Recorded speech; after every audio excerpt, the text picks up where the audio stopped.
వాక్యంలో ఉండండి. వాక్యాన్ని మనం ధ్యానిద్దాము. యెషయా గ్రంథం 44:3 చదువుకుందాం. 44:3.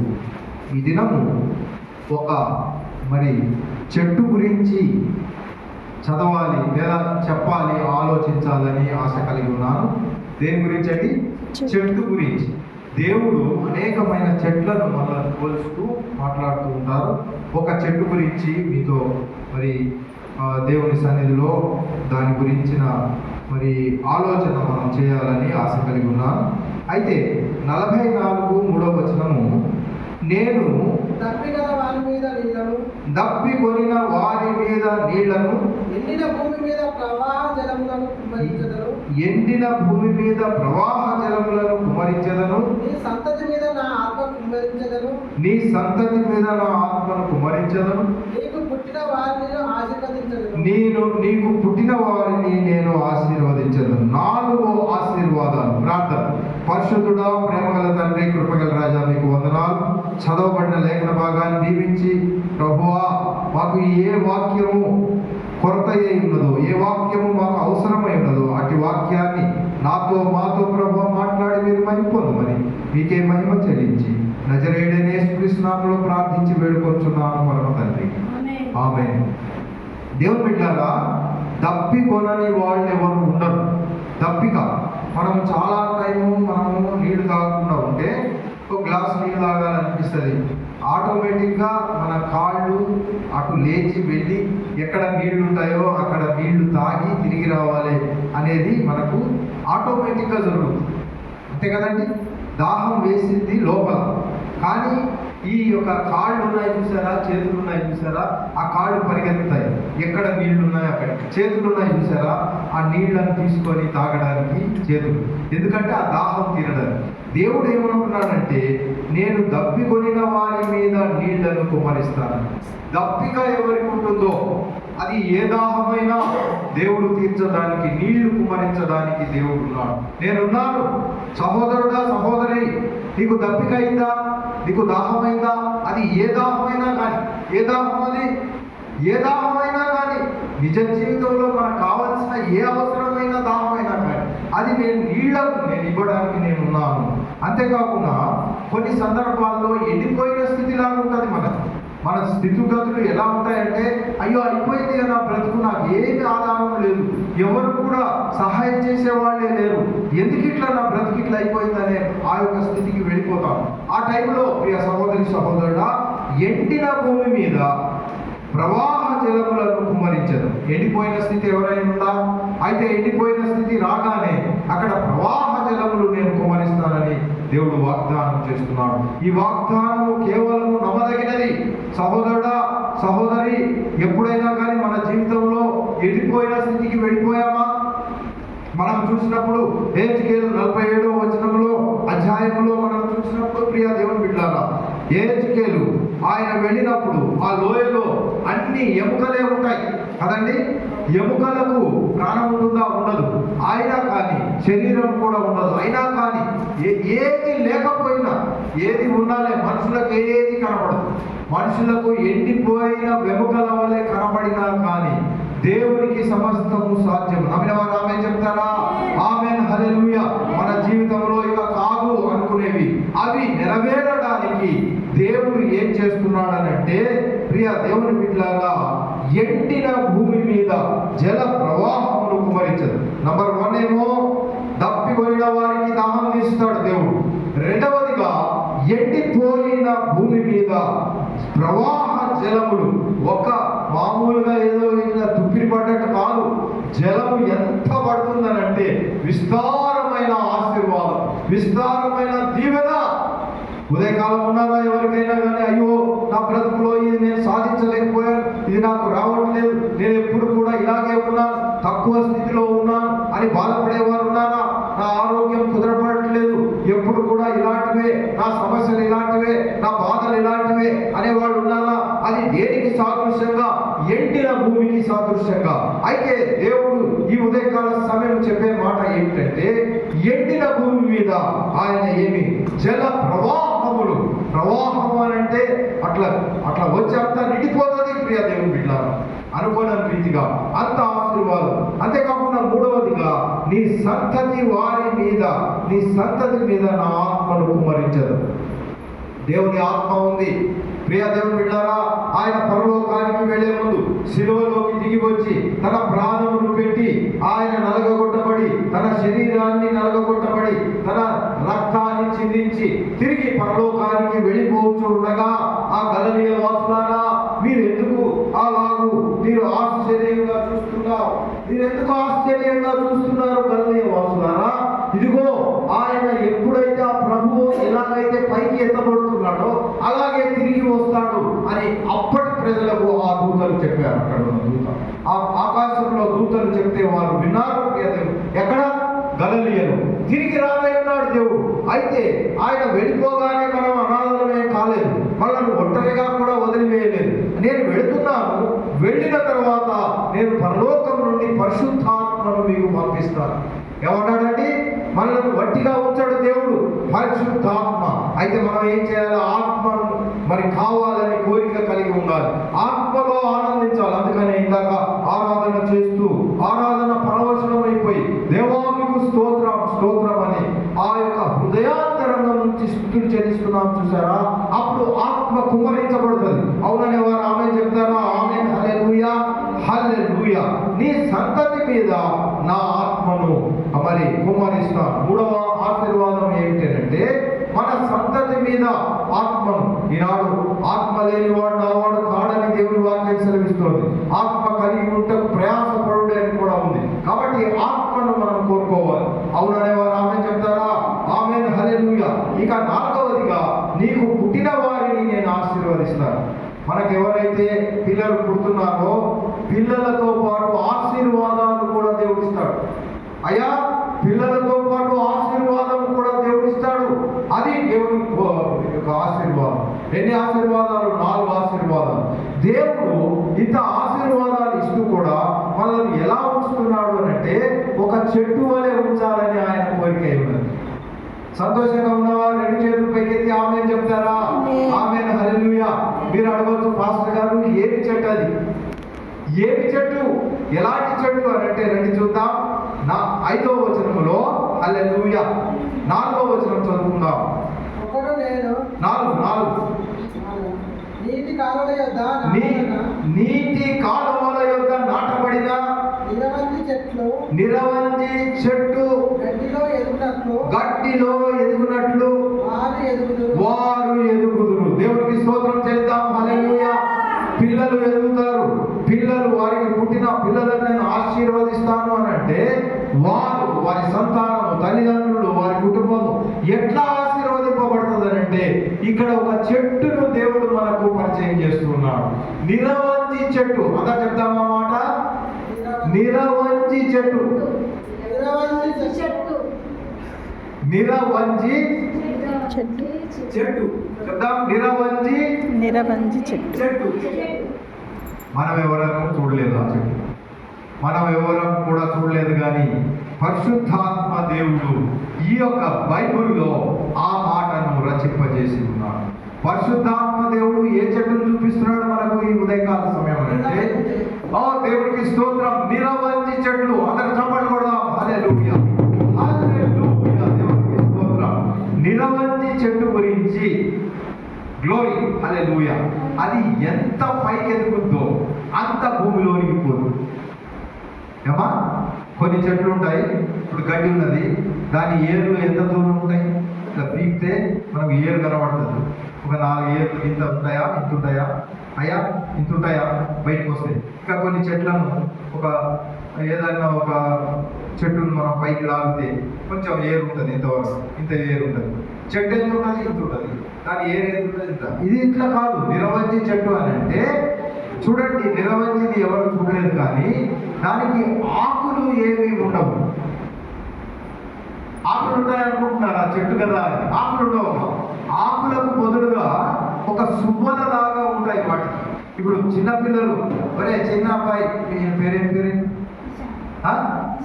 నిషాన్. ఒక చెట్టు బొమ్మ వేయమని అంటే ఆయనకు ఆకు వేయడం రాదు, కానీ ఒక చెట్టు ఇట్లా గీస్తాడు, దానికి గీతలు ఇట్లా గీస్తాడా గీయడా?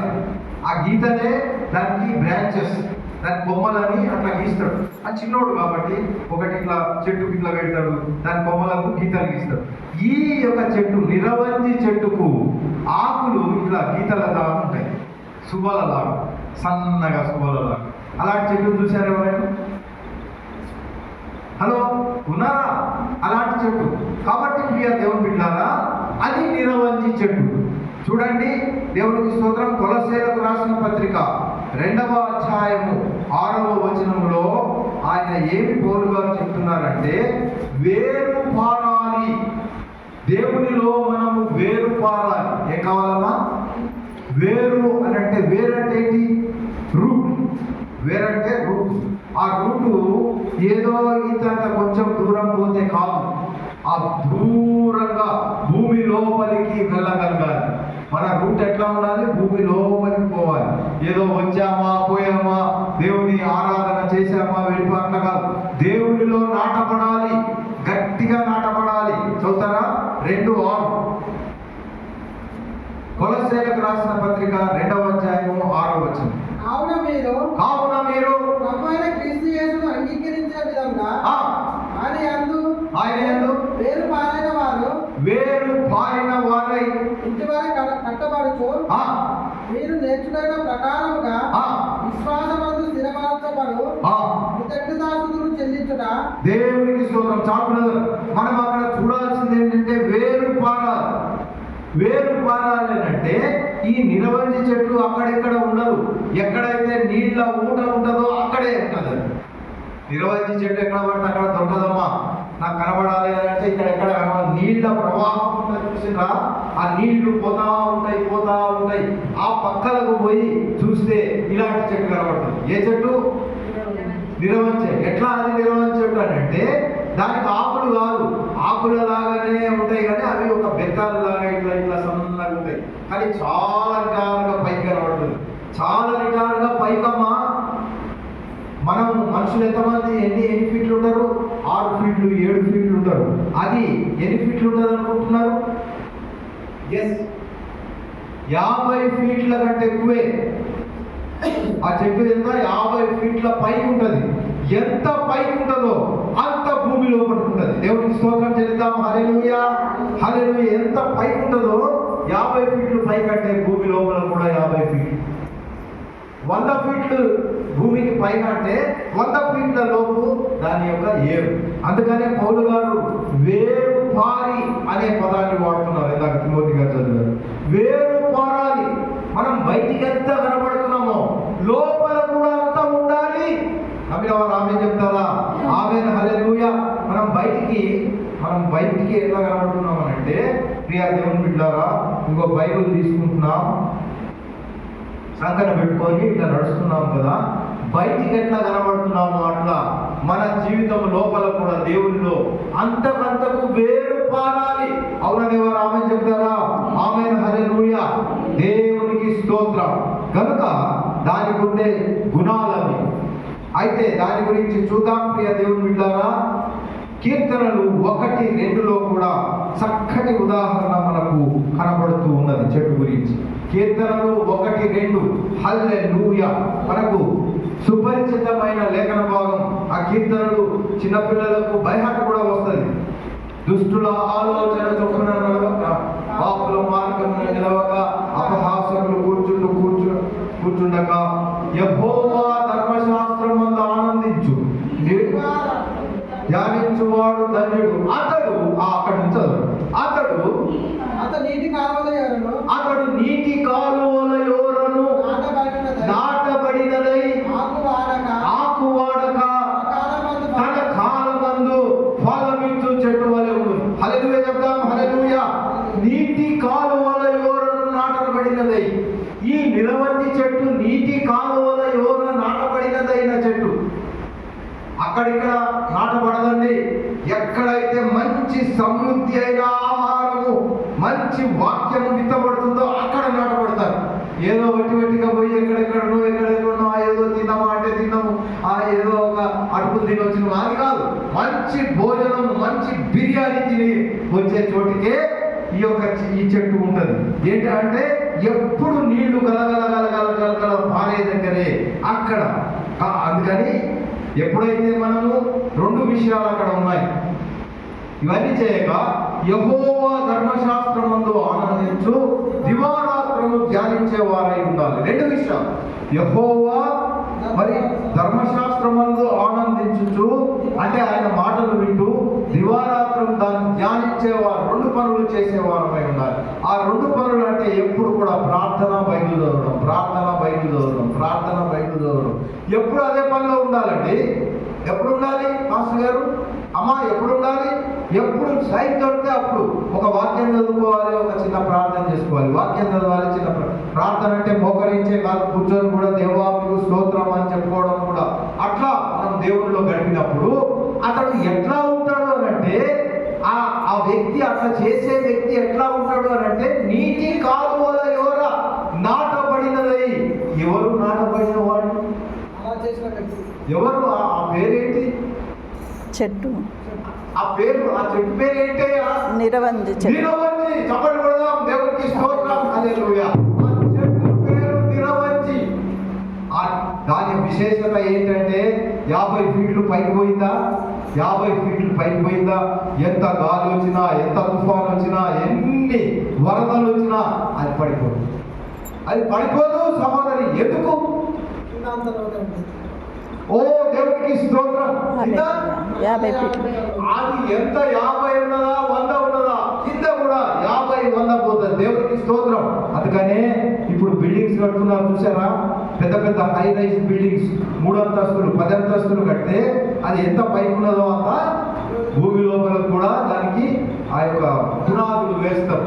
ఇంతింత కాదు, చాలా వేస్తారు లోపలికి. దేవునికి స్తోత్రం చేద్దాం. హల్లెలూయా. మనం కూడా ఏమవ్వాలంటే వేరు తన్నాలి. దేవా నేను వేరు తడతాను అనండి ఆ మాట. దేవా నేను వేరు తడతాను. నేనేదో వచ్చినట్టు వచ్చిపోయేటట్టు పోయి అంత కాదు. దేవా నేను నీలో ఉంటా.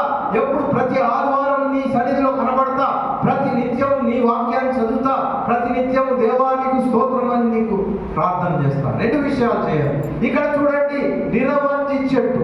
కొన్ని ఉదాహరణలు చూపించాలని ఆశ కలిగి ఉన్నాను. దేవునికి స్తోత్రం. న్యాయాధిపతుల గ్రంథానికి వెళ్దాం రండి. న్యాయాధిపతుల గ్రంథం 16:6. ఇది మనకు సుపరిచితమైన లేఖన భాగం. 16:6. న్యాయాధిపతుల గ్రంథము 16:6 అలాగే 8వ వచనం. దేవునికి స్తోత్రం. హల్లెలూయా. గ్లోరీ.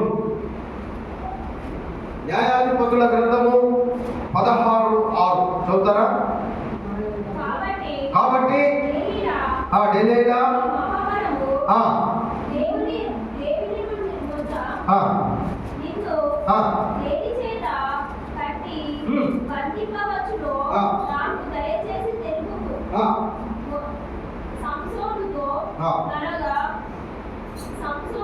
ఉన్నాడమ్మా, నేను చెప్తాను.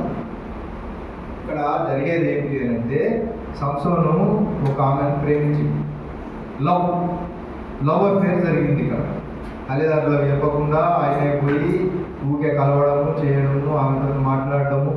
డెలైలా అనే ఆమెతోని ఒక ప్రేమలో పడ్డాడు. సంసోను ప్రేమలో పడ్డాడు. ప్రేమలో పడితే ఇప్పుడు ఆ సంసోన్ను బంధించాలని అంటే ఈమె దలైలా వచ్చి, అయ్యా నిన్ను బంధించాలంటే నీకు ఏం చేస్తే ఈ యొక్క బలం పోతుంది? ఆయన చాలా బలం గలవాడు. ఆయన ఎంత అంటే ఇదంతా పెద్ద బిల్డింగ్ మీద ఉండి ఆయన ఉండి అన్నాడు అనుకో, మొత్తం బిల్డింగ్ కూలిపోతుంది. అంత బలశాలి, అంత బలం ఉన్నది. అందరినీ ఆ యొక్క ఫిలిస్తీన్లందరినీ చాలా మందిని హింసిస్తూ ఉండగా ఆయన బలంతో వాళ్ళు ఈమె దగ్గరికి వచ్చి, నువ్వు నీ ప్రేమికుడు కదా, నీ లవర్ కదా, నువ్వు అడుగాయనను, నీ బలం దేంట్లో ఉన్నది అని అంటే ఆయన చెప్తున్నాడు. నా ఇప్పుడు చదవమ్మా, పోయిందా అక్కడి నుంచి? 7 నిరవంజి చూపులతో. అయ్యా మళ్ళా చదవాలి అదే మాట. సంసోను 7 నిరవంజి చూపులతో. వినండి, ఇక్కడ వినండి. ఆయన ఏం చదువుతున్నారంటే 7 నిరవంజి చువ్వలు. అర్థమైంది? ఇప్పుడు మనం నిరవంజి చెట్టు గురించి చెప్పుకుంటున్నాము. ఇక్కడ సంసోన్ చెప్పేది ఏంటంటే 7 నిరవంజి చువ్వలు అని అంటే దానికి ఆకులు ఉన్నాయి అన్ని ఇట్లా. ఇప్పుడు చిన్నవాడు ఏం చేసిండు, ఇట్లా గీసి దానికి ఇట్లా గీసిండు, అవే చువ్వలు. అర్థమైందా? అర్థమైన వాడు ఆమె చెప్పండి. అయితే అవి 7 కట్ చేసి తీసుకురావాలి. ఆ 7తోని బంధిస్తే ఇక నేనేం నా బలం అంతా ఉడికిపోతుంది. అర్థమైందయ్యా? ఎంత బలం ఉన్నది 7 చువ్వలు, 7 నిరవంజి చువ్వలకు ఉండే బలము. గ్లోరీ, హల్లెలూయా. నిరవంజి చెట్టు అంటే ఏమి? నిరవంజి చెట్టుకు ఉండే బలం చూసారా? అంతటి బలాఢ్యుడు సాంసోన్ను 7 చువ్వలు కట్టివేస్తే ఆయన బలంతో. నిరవంజి చెట్టు, సహోదరుడా సహోదరి, నిరవంజి చెట్టుకుండే బలము ఎంత బలమో అదే చెప్తున్నాడు దెలైలాతో, తన ప్రియురాలతో. సంసోన్ చెప్పే మాట ఏంటంటే, ఓ ప్రియురాలా, నీకేం తెలియదు, ఆ నిరవంజి చెట్టు ఎక్కడ కనబడుతుందో పో, అక్కడికి పోయి 7 చువ్వలు కట్ చేయి. 7 1 2 3 4 5 6 7 చువ్వలు కట్ చేసి ఆ చువ్వలను తెచ్చి ఆ చువ్వలతో నన్ను కట్టేస్తే, వేరే తాళ్ళు కట్టినా కానీ అవి పట్ పట్ పట్ తెప్పేసుకుంటాడు. లేదా ఐరన్ ఉంటుంది కదా, చైన్లు కట్టినా కానీ చైన్లు పోతాయి. కానీ వీటికి అంతటికంటే గొప్ప బలమైనది ఏమిటంటే నిరవంజి చెట్టు. ఆ ఏంటమ్మా చువ్వలు అంటే దేవుని వింటాం, దానికి ఆకులు ఉంటాయి అనుకుంటున్నామా మనము? ఆకులు లేవు కదా, దీని సంగతి ఏంటి, ఇది వట్టిదే అనుకుంటున్నాము. నో, ఆకులు ఉన్నా లేకపోయినా దేవుడు ఆ యొక్క చెట్టును గురించి ఇక్కడ చెప్తున్నాడు. ఏ చెట్టు అమ్మది? నిరవంజి చెట్టు. అందరు చెప్పండి అన్నమాట, నిరవంజి చెట్టు. చువ్వ అని అంటే దానికి ఉన్న ఒక బ్రాంచ్, దాన్ని తీసుకొచ్చి దేవునికి స్తోత్రం చెల్లిద్దాం. హల్లెలూయా. మరొకటి చూద్దాం రండి. దేవునికి స్తోత్రం. బలం. 7 సన్నని సువ్వలు సంసోనును బంధించు. 7 సంపూర్ణ సంఖ్య, 4 కాదు 3 కాదు, 7 సన్నని సువ్వలు. దేవుని సన్నని సువ్వలు తెచ్చి అది సంసోను బలాన్ని బంధిస్తుంది. కాబట్టి ప్రియ దేవుని బిడ్డలారా, బలం. మనము బలము దేంట్లో ఉండాలంటే దేవునిలో బలవంతులమై ఉండాలి. బలం దేంట్లో ఉండాలి? మనకి బలము దేవునిలో ఉండాలి. మన బలమంతా దేవునిలో ఉండాలి. అరే ఈయన బలం ఎక్కడో కాదు, దేవునిలో ఉంటాడు కాబట్టి అదే ఆయన బలం అని చెప్పుకోవాలి. నమ్మిన వారు ఆమె చెప్తారా? ఆమె హల్లెలూయా. ఆయన ఎప్పుడు ఆదివారం దేవుని దగ్గరికి పోతాడయ్యా, అదే ఆయనకు బలం. ఆదివారం ఆయన పోయి ఆరాధన చేస్తాడు దేవునికి, ఆమె ఆరాధన చేస్తుంది, అదే ఆమెకు బలం అని జనులు చెప్పుకోవాలి. దేవునికి స్తోత్రం చేద్దాం. హల్లెలూయా. నిరవంజి 7 చువ్వలు. చెప్పండి అన్నమాట, నిరవంజి 7 చువ్వలు. హల్లెలూయా. చువ్వలు అని అంటే ఇట్లా 1 2 3 4 5 6 7 అది తీసుకుపోయి సంసోను బంధిస్తే బలం. కానీ దేవునిలో మనకు బలం. హల్లెలూయా చెప్దాం. హల్లెలూయా. గ్లోరీ. దేవునికి స్తోత్రం. లేవీయ కాండము 23:40 చదువుకుందాం. లేవీయుల కాండము 23వ అధ్యాయము, ఆది కాండము, నిర్గమకాండము, సంఖ్యాకాండము, లేవీ కాండము. లేవీ 23:40. హల్లెలూయా. దేవుడు దినము 8 దినము మొదటి దినమున మీరు 23:40 చదవండి. హల్లెలూయా. మొదటి దినమున మీరు శవ పండగ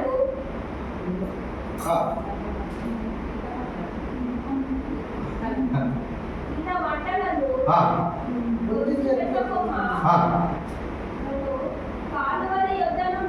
కాలువల యొద్ద నుండు. వినండి, శ్రద్ధగా వినండి ప్రియ దేవుని బిడ్డలారా. కాలువల యొద్ద ఉండు నిరవంజి చెట్లను పట్టుకొని 7 దినములు ఇవి దేవుడైన యెహోవా సన్నిధిని ఉత్సహించవలెను.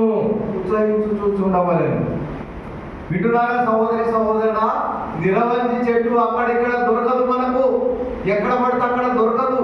దానికి ఎప్పుడు నిరవంజి చెట్టు అని మీరు చెప్తే దాని ముందర ఏముంటుందంటే కాలువల యొద్ద నుండి నిరవంజి చెట్టు.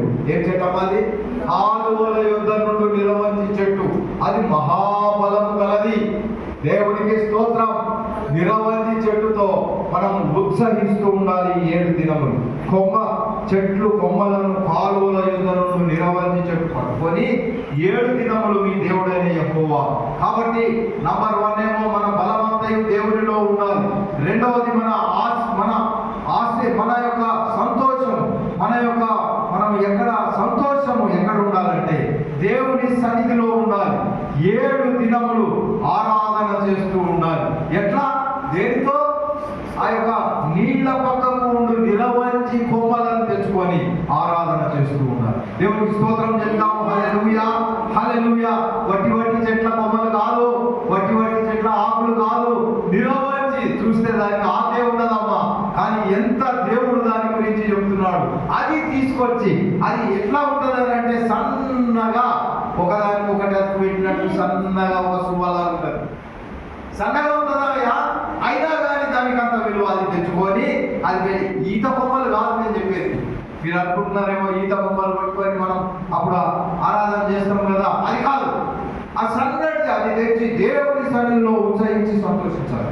ఈనాడు మనం దేవుని సన్నిధిలో ఉత్సహిస్తున్నామా, సంతోషిస్తున్నామా, ఆరాధిస్తున్నామా, లేదంటే మనం ఇట్లాగే గడిపేస్తున్నామా?